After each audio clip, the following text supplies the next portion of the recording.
It is my pleasure to address an area that we think is important to reduce fallback pigs and overall nursery mortality. First, I would like to thank Denny McKilligan from TechMix Global for providing ideas, funding, and the push to dig deeper into this area around maintaining continuity of nutrient intake after weaning. I'd also like to thank one of our graduate students, Maddie Wensley, for doing the hard work and pulling all this information together and helping build this slide deck. We know that weaning is marked by a multitude of biological and environmental stressors, which have significant impact on immediate post-weaning behavior and feed intake. We know that low feed consumption during the first 3 days post-weaning results in what's commonly known as the post-weaning growth check. And we know that if we don't get these pigs started on feed very quickly after weaning, it'll lead to morbidity and mortality. It's during this time that the piglet's gastrointestinal system is undergoing massive epithelial, immune, and nervous system development changes.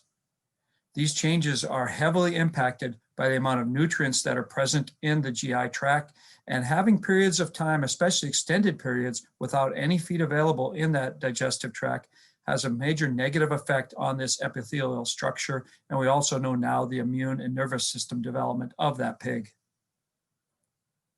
So what we're going to do is review just a few of the key areas that we think impact the post-weaning feed intake, first starting with pre-weaning strategies.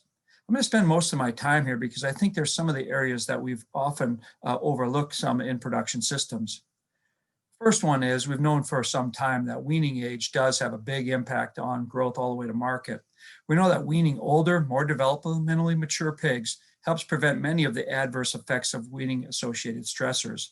Roger Main showed us this work quite nicely several years ago now, and followed up by some of the summaries that Hanover has done with Dean Boyd and David Rosero that have shown that the health status of the farm has a major impact also on how negative early weaning is. An area that we've overlooked somewhat is the importance of socialization and allowing pigs to mix prior to weaning to improve their social skills and play behavior, which influences subsequent post-weaning performance. And then finally, we've known again that creep feeding is important, but we've seen a number of production systems move away from creep feeding because of the cost and the time associated with either providing that creep feed or cleaning the bowls that are used in it. But we know that familiarizing pigs with solid feed before weaning increases their feed intake immediately after weaning. So let's look at some of the recent research in some of these areas. This is a recent trial that was published by Jamil Facine out of Brazil, where they looked at weaning ages from 19 up to 28 days of age. And first, we look on the left-hand side of the slide is the percentage of pigs that lost weight after weaning, and this is in the first week after weaning. We can see that those 19-day-old pigs, 35% of them lost weight in the first week after weaning. That was dropped down quite tremendously, down to about just under 10% for those that are weaned at 28 days of age. And of course, what's associated also with that feed intake is this belly nosing and navel sucking that we often see in nurseries, especially with young pigs. And we can see that the belly nosing went down again linearly as we increase the weaning age of these pigs. This belly nosing was also evident way back in the Roger Main trials when he looked at 12 up to 21-day weaning ages. In this study from Jamil, what he also looked at then was the weight sold per pig weaned, either on a fixed day, fixed age, or fixed weight basis. Fixed day simply means the same days post-weaning. Fixed age means the same days of age at market. And fixed weight means he allowed those younger pigs that were growing slower more days to get to the same final market weight. But even when you allow that, you see this change, this linear change in the weight sold per pig weaned. Well, if they're sold the same weight, how can you have lower weight sold per pig weaned? Well, it all comes back to the amount of fallouts that happen. So per pig weaned, we have too many of these pigs on this 19 and 22 day old pigs in this study that didn't make it all the way to market weight, that were removed from the population because they were not competitive or were mortality, resulting in the 25 and 28 day old pigs producing more weight per pig weaned. And their studies, very similar to some of the studies in commercial production systems in the United States, have shown this spot somewhere around 25 days of age where we no longer see a big benefit going to older weaning ages. This matches up very nicely with some of the work that Adam Mosier has done, showing the biological differences of what's happening in those pigs of these different body weight, these different age ranges. Said the socializing of these pigs is more important than what I thought it was. This is an interesting study that looked at the behavior of pigs around the feeder when they either had pigs in a normal farrowing house situation or when they allowed litters to commingle. And then they looked at that performance after weaning. So here's the first 2 days after weaning. I want to focus on this right-hand side of the slide because it shows the agnostic behavior, the amount of fighting that occurred or inactivity or that was around that feeder. And it shows that those pigs that were commingled spent less time fighting, and thus numerically they increased the amount of time that they were eating in that time period right after weaning. When they looked at the entire nursery period, those pigs that were commingled prior to weaning gained a full kilogram more in the nursery period than pigs that were not commingled prior to weaning. For some of you, this may be your first introduction to it, but for some of you may have heard about a multisuckle common creep system, which is terminology that Mark Schwartz is using for a system that they are testing at Schwartz Farms. I wanted to introduce this to you because I think it could be a major breakthrough in how we house pigs in the farrowing house. What you'll notice when I start this video is that the pigs are moving amongst all the sows that still remain in their farrowing crates, but the sides and the fronts were removed from these crates to allow the pigs to commingle. At Schwartz Farms, they start doing this already at 2 to 3 days of age. So right after the pigs get their colostrum intake, they start combining litters. And so they allow these pigs to move back and forth. You can see they elevated the central hallway. In that central hallway, they provide creep feed for those pigs so that the pigs can consume creep feed together. They also provide the heat lamps out there. Mark is starting to work with University of Minnesota and testing this system here over the next few months, but he does have some very good preliminary information that shows a reduction in pre-weaning mortality by reducing the number of laid-on pigs, by drawing them away from the sow. And he's shown in his initial anecdotal data improvements in downstream performances, which is what I'm really interested in. And I think that downstream improvement in performance can come not only from the socialization, but also the coupling of providing those pigs with easy access and increasing the percentage of eaters by having creep feed available to them. We know that creep feed is important on increasing the percentage of eaters in the farrowing house. Here is one of the first studies that showed us that showed that if we created an eater by having creep feed available to them, as compared to even the non-eaters that still had creep feed there, or pigs that never had creep feed available to them, we look at average daily gain after weaning. We improve growth performance immediately after weaning because we drive average daily feed intake up. We've seen this now in a number of our studies at Kansas State University also. Our studies have also shown that providing the feed in the different types of feeder has an impact.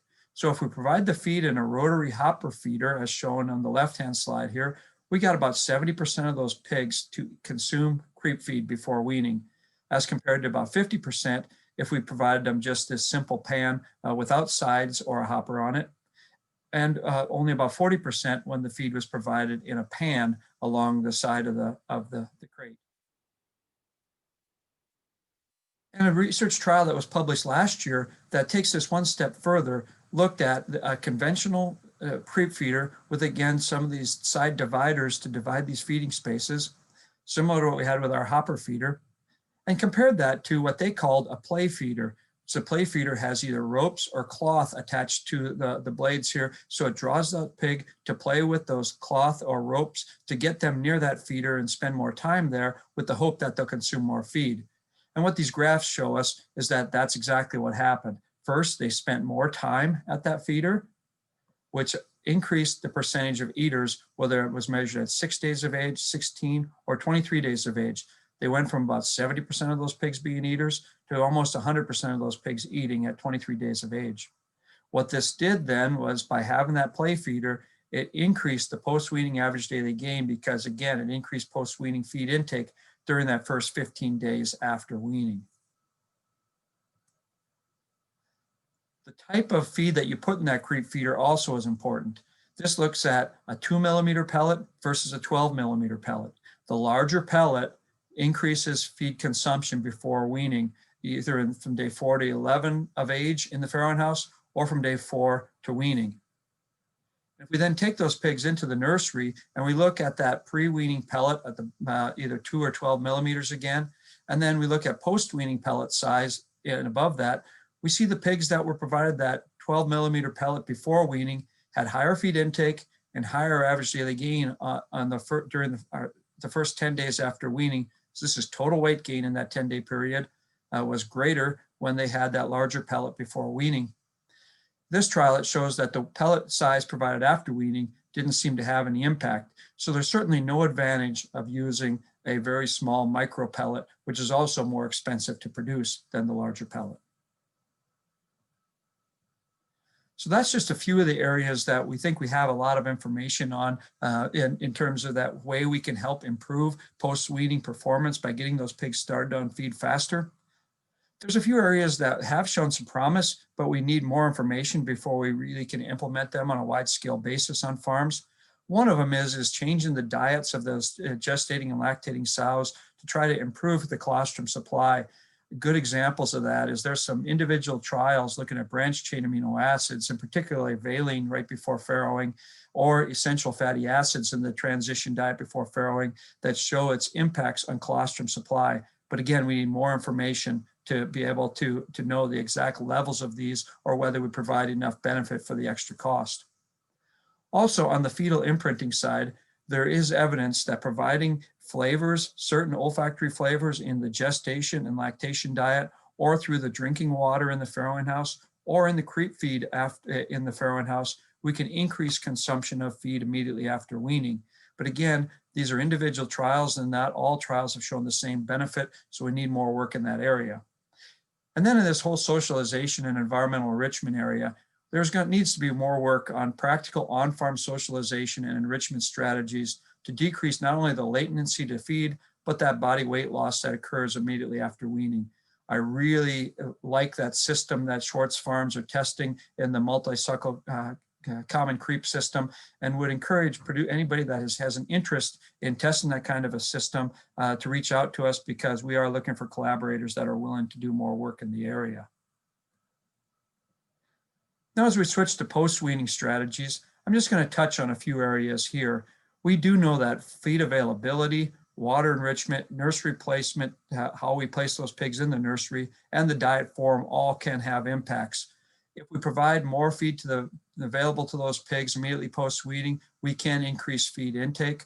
This is influenced heavily by the pen size, the number of pigs in the pen, the feeder design, and the location of the feeder relative to the waterer. We'll talk about that just a little bit. There are opportunities to enrich the water because the pigs do drink more water than they consume feed in those first 2 days after weaning. And so there's opportunities there if people want to take advantage of them. And then also this sorting of pigs, we'll talk about my next slide, on my next data slide.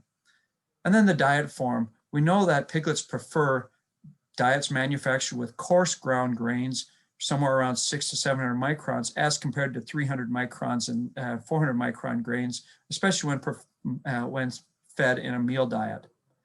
And when fed as pellets, pigs prefer, again, those larger pellets as compared to small pellets. In terms of the diets, we know there's a lot of work that's been done on diet complexity and ingredients that will help increase feed consumption immediately after weaning, and also the impacts of diet palatability and different ways that we can make those diets more palatable to the pigs, and that there are preferences of the pig when they're given a choice between diets that we may want to take advantage of. And for the sake of time, I'm not going to get into all these diet complexity and diet considerations, but if you have specific questions, we'd be more than happy to entertain them during the question and answer session. Now, here's one of these studies that looks at sorting pigs into different body weight categories. This study was one of the first ones in the nursery that looked at it. We'd done some of these studies in the finisher and a few studies in the field in the nursery, but this one looked at sorting pigs into light body weight categories, medium weight, and heavyweight pigs, and looked at that initial feed intake in the first 24 hours after weaning on a metabolic body weight basis. And you can see that it did help those lightweight pigs, that the lightweight pigs numerically had a higher feed intake as compared to when those lightweight pigs were in the variable group. But for the medium And the heavyweight pigs, it actually reduced their intake as compared to if they were in the variable weight groups. And it really particularly has a negative effect on these heavyweight pigs. They spend more time fighting when they're with other heavyweight pigs as compared to when they are mixed in an environment with light and medium weight pigs. So the take home point of this is you do want to sort out those smallest pigs in the litter, those bottom 5 to 10%, and provide them extra resources and availability to find feed. But those heavyweight, medium weight pigs, and you want to mix those pigs all together and not worry about trying to do any extra sorting of those pigs. I think most producers in the United States have taken this to heart, but I still find people sorting pigs sometimes, especially as I travel around the world. And then the availability of resources. This is a nice study that Fernanda Laskowski did in Brazil, where she provided the same feeder, but put different number of pigs on it and adjusted the pen dimensions so that the pigs had the same square footage. So only thing that's really altered is the number of pigs per feeder hole. And what she found is that the time that it took pigs to start eating went up linearly and tended to be quadratic, whereas she went from 3.5 pigs per feeder hole up to a little over 6 pigs per feeder hole. She saw this increased time that it took for pigs to start eating after weaning. So we can provide extra feeder space either by having more feeder space available to those pigs or by doing things like mat feeding. Megan Potter did this trial with us several years ago at Kansas State University that showed that mat feeding did reduce the percentage of pigs that were removed from a population in that first 11 days after weaning because having that more feed available to them. It is surprising though when we look at the literature how little information is actually published about mat feeding. And so when we get into what are some of our gaps of knowledge are in this post-weaning area, one of them is that we don't know very much about the thermal neutral zone for these pigs. We know approximately what these pigs should have for environmental temperature, but because we have such variation in health status and weaning ages, we don't know exactly whether those pigs should be on a very hot temperature to encourage pen exploration or whether we should cool it down a little bit more to increase feed intake. And it really does probably impact heavily with what the health status is of the pigs. And then the feed availability. We need to document the value of different mat and gruel feeding protocols to figure out exactly what the value is, make sure we're not wasting the feed that we put on those mats, but provide the extra feed that's needed to get them started on feed. And then we do want to test some of these flavor concepts, as well as think about the possibilities of some of these liquid feeding, particularly for the lightweight population, and whether the cost and hassle of some of those strategies can be outweighed by the advantage for these lightweight pigs. And then I want to leave you with one that is an interesting new concept that came out of Belgium, was presented to us that about delaying feeding just slightly for a few hours after weaning to try to acclimatize pigs to eating together after they get used to their new environment and their pen mates and synchronize them to eat at the same time. So this again is a nice study that was done by Sam Millet in Belgium, where he either had his control, which is a normal weaning pigs and having feed available to him right away, or having an 18-hour delay before he started putting feed in front of those pigs. He never really showed a big difference in the first 7 days, but when you look at the 0 to 21 days, both feed intake and average daily gain were increased if you waited that small amount of 18 hours before feed was put in front of those pigs. In many cases, we're transporting our pigs, and so we may be close to some of these delays already on farms, and so we don't want to extend it tremendously. But this is an area we're going to do a little bit of research to find out if it has any practical relevance for our commercial farms.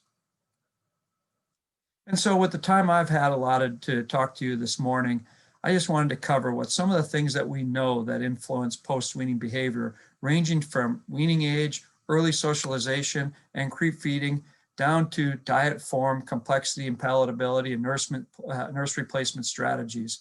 But we also know that maintaining continuity of nutrient intake after weaning begins and ends with people. We need people in the barn that can read the pig, ensure they have the right environmental temperature, make sure that they have feed and water available to them, and ensure that they have timely treatment and identification of those fall behind pigs. Good people can take care of not all the things on the left-hand side of the slide that may be done wrong in a production system, can be covered up or fixed by having good people in the barn. And conversely, we can do all these things right, and with the wrong people, sometimes it still fails. But the bottom line is that every effort should be made to try to maintain continuity of nutrient intake after weaning. I'm looking forward to our question and answer session after we finish the presentations. My last thing I'd like to do is a fun one for me, is I get to introduce Dr. Jordan Gebhardt. Dr. Gebhardt came to us from Michigan State University, and he completed his DVM and his PhD in swine nutrition at the same time at Kansas State University working with us. Again, he did both those degrees at the same time. He's a bit of a glutton for punishment, but Jordan is a fantastic addition to our group. We came on board with us this last spring, and what he's going to visit about today is preparing for a world without zinc oxide.